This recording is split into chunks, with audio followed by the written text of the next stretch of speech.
Hey everyone, it's time for some more Monster Hunter, and today we're gonna hunt a Plesioth. It's actually a Cephadrome, I'm just a freaking idiot. Now, I'm not really sure why Plesioth is so far into the multiplayer quests when we've already fought other things such as Kieran, Kizu, and Diablos, and things like that, but my guess is it's probably gonna be difficult for a reason.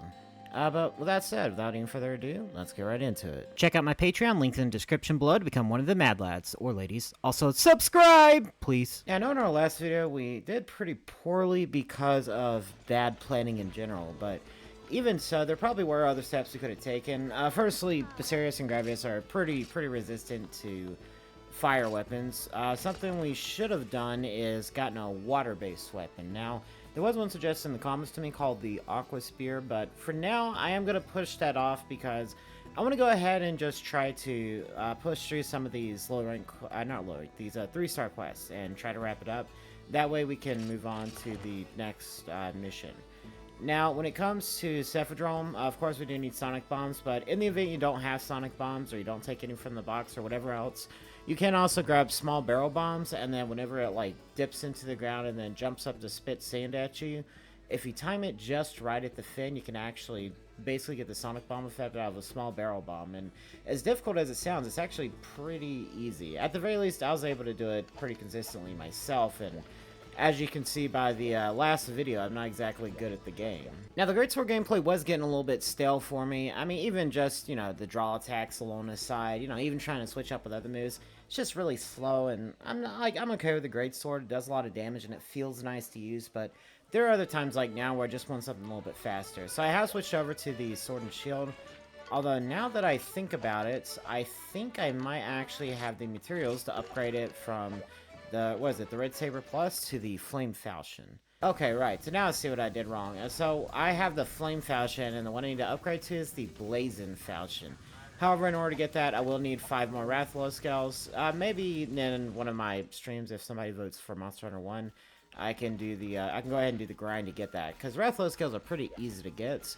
But even that aside, I also like the look of the Flame Falchion more anyways. I like the pointed sword instead of, the the sword with like the wide tip. It's mostly meant as like a slashing weapon and not for stabbing at all. I can't remember what it's called. Unfortunate, but it seems like nobody's able to join. I know that I'm starting to record and stream on a new schedule, so generally around the time I'm streaming is when people can actually join, and then whenever I actually start recording, I actually get up super early now to start recording because I'm kind of doing this as a full-time thing in addition to my normal job. So I'm going to go ahead and run on in and see if we can take down the Cephadrome now. Ooh, well, I certainly wasn't expecting that. However, this is actually good that we're here right now, because what I can do is I can go ahead and kill these Mountlings and get them out the way, because I do not need them getting in the way. Now, thankfully, it wasn't too painful to deal with. I'm going to go ahead and carve them, because I do kind of need the raw meat, because I believe I already used all my well-done steaks, and I'm currently out, so I will need to get some more. Although, it doesn't really help that I'm getting small monster bones. I'm probably going to go... I swear to God, if I get small monster bones every single time from these guys... And, of course, I get small monster bones every single time. In Monster Hunter games, there is this thing called the Desire Sensor.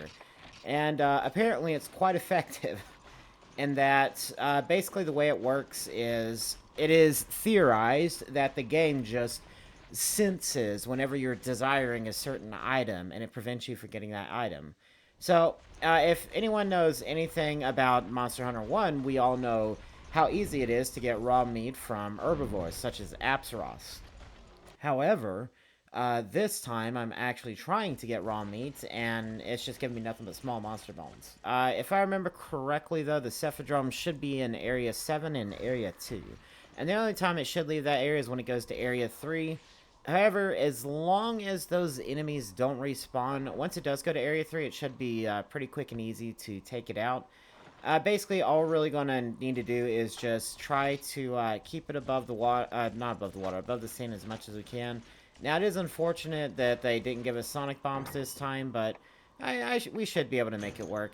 Basically, we just use the Barrel Bombs to our advantage, and as long as we don't get body blocked by a bunch of Cephalos literally the entire time, then we should be able to handle this pretty okay. Because Cephadrome is pretty middle of the road when it comes to the strength of monsters. It shouldn't do too much damage to me, although I am just going to try and get hit in general. When I inevitably do get hit, though, I'll just try to avoid it happening again, of course. But, again, we do have Rathalos armor, and, of course, with the attack boost from having the full set, but just in general, the Cephadrome doesn't really do a lot of damage unless you're really beginner level in the game. Now, the same rules are going to apply. Since we started out in this corner on the bottom right, what we're going to want to do is come over here to this corner, because this is around the area Cephadrome's going to stop.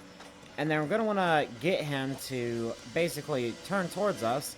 And, okay, right, so if he's not stopping there, then that means basically you're going to go back to one corner. Like, go back one corner or go forward 3 corners, which is what Cephadrome is doing. So it should stop around here, and then if it can turn towards us and then basically dip into the sand, then we should be pretty okay in terms of it's coming out. Because once it does come out and spit at us, we can put a small barrel bomb down and get it to come out of the sand. Alright, so basically it's going down to the sand now, so what we're going to do is wait until it jumps up and spits, and then put a small barrel bomb down, and then we're going to get out. Although it looks like we were a little bit too slow, so let's try to do it better this time. Oh, that is unfortunate. So it did come out of the sand, but not in the way we really wanted. But as long as we stick on this right side, yeah, we should be okay. Really the most dangerous part about Cephadrome is the hip check and the tail smack. And like I predicted, thankfully it doesn't do a whole lot of damage, so we shouldn't be in too much trouble. So it is going into the sand again. We want to come in right as it's going down, and then place a small barrel bomb out. And then that'll act as a sonic bomb to get the Cephadrome out of the sand. And then once we do that, we can get some free damage in on the head. We are going to want to be careful of the bite attacks and the hip checks. But like I said before, all I really have to do is just stay on its right side and not get hit by the tail, and we should be okay. The only attack it can do from its right side is the hip check, and that's pretty easy to dodge and block. Unless you're being complacent like I was for a second there. I actually almost got hit, but I managed to avoid it. But the best thing for Cephadrome is to get as much damage in as you can, and then once it goes back into the sand, that's your chance to like heal, use a ration, and you know, not get hit by the tail, and of course chopping your weapon. It is enraged though, because there is steam coming from its mouth, or maybe it was enraged. I can't tell anymore. But once the steam goes away, obviously it's not enraged anymore. We do need to be careful because again, if we stay on its left side, very high chance of getting tail smacks. Gives you a very little opportunity to actually avoid the move. Now, generally when it comes to Cephadrome and trying to avoid tail smacks, once again, it is pretty easy to avoid it if you stay underneath its legs. However, whenever it does do that thing where it like takes a step to readjust, that can make it pretty difficult to actually deal with it, because it will step on you and like do chip damage. Although I am in a little bit of trouble here because, oh shit. Well, I was trying to use this opportunity to sharpen my weapon because it's already gone down 2 stages. Hopefully, though, I don't get tail smacked, and hopefully, though, the Cephadrome don't get me. Watch out! Oh, shit. Okay. So, all I really have to do is heal. Cephadrome isn't too bad. Once again, we just gotta be mindful of our surroundings more than anything, and not get hit by those attacks there. Oh, dodge. Once you really know what Cephadrome's pattern is in terms of swimming, it is pretty easy to catch it and cut it off. Although, generally, whenever the Cephadrome come out to help it, whenever it gets... Well, I don't know. I feel like whenever it gets, like, 2 or below, like, 75% health, the Cephadrome start coming out and actually trying to help it, and then whenever that happens, of course, that does make it substantially more difficult. Think about it. I'm not really sure what the tail is for a Cephadrome or Cephadrome being close to death, but I know the Plesios is the fin on the back goes down. Maybe the same is for the Cephadrome. Although I've always just kind of struggled telling. I never really thought about it. Because I haven't really tried doing a Cephadrome capture quest. It really sounds miserable trying to do one. Oh, that was certainly an accident. So that is the danger of fighting too close to the edge of the map. You might accidentally end up going into the next area, and then all of a sudden, yeah, you gotta come back, and then you've lost your opportunity to really get free damage in. So, yeah, oh, shit, I did it again. So, yeah, sometimes it might be a good idea to just kind of let the monster go back into the sand and then bait out him coming back out. And once you can do that, then you'll be in a much better position. So now I gotta figure out what Cephadrome is again, and of course I do gotta sharpen my weapon again. And then I gotta try to predict where he's gonna be. I'm assuming it's over there on the bottom left side of the map. No, it's right here.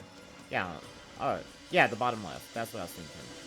So he is swimming again, and so what I'm gonna have to do is come up here to this part of the map. Because up here is about where Cephadrome should stop. Yeah, it might be a little bit too far away. I actually should use some rations, but there isn't really much I can do about it now. Oh, but you do gotta be careful, because these guys will lunge out of the sand at you a lot more frequently with the Cephadrome around, it seems. Oh, hello there! Oh, shit. Yeah, so definitely be careful, because they will take advantage of you not paying attention to them, and since the Cephalots infinitely respawn, there is no point in trying to kill them, because, well, they'll just keep respawning almost as quickly as you can kill them. Well, easily as quickly as you can kill them, because you have to chase them down, and then you have to kill them, and they are pretty tanky for small monsters. Although, to be fair, every monster in Gen 1 is pretty tanky, honestly. But, yeah, just gotta come back down here, I believe, and this is where the Cephadrome should respawn. Not respawn, but stop swimming. Alright, now just gotta get Cephadrome to look at us, and Cephadrome is not wanting to look at us, so we're gonna have to cut him off at the top left of the map here. Alright, now Cephadrome is looking at us, and he's swimming down, so we just got to wait for him to jump up, and now we can do this. It's a little, I was having a bit of a hard time getting the groove of timing that right, but I got it better now. Although it seems that they can cancel out of their opening for that bomb to get them up out of the sand if they just do a lunge attack. So that is unfortunate. It looks like that's the way the bomb attack method, or just sonic bombs, I guess, can be, you know, not exploited against them. This is why so many people hate fighting Cephadrome, myself included. A lot of it really is just chasing it down, because obviously I was doing pretty good in terms of getting damage in and, you know, knocking the Cephadrome down consistently. Although we do get some lucky breaks, such as now, whenever the Cephadrome is coming out of the sand all by himself. Although we do have to be careful not to get hit by the Cephalos or the tail. That tail is definitely dangerous. Probably Cephadrome's the most dangerous weapon. Now, sometimes these Cephalos do get in the way. Whenever that does happen, you might have to try to get them out the way yourself and, you know, kill them so they don't interfere with the fight too much. Although, I am having a little bit of trouble focusing on both these guys at once. I might just have to... Yeah, there we go. And it looks like the Cephalos is dead. That's actually the one from earlier. And, excuse me if you keep hearing my pizza notifications. Microsoft is spamming with notifications that my controller is about to die. Which I understood the first time. Thank you, Microsoft, for being useless as usual. Oh, I actually forgot to paintball the Cephadrome, but thankfully I don't have too much to worry about because there's only one of two places it can be. It's either Area 7 or, either Area 2 or Area 3. My guess, because of how consistently I've been hitting it, is that the Cephadrome is in Area 3. And oh my god, turn off all notifications for Bluetooth. Thank you. So basically what was happening is that I kept getting spammed with the notification, but whenever I moved my mouse down to click on it, it kind of just made the notification go away. And it wasn't like staying stored in the notification cache.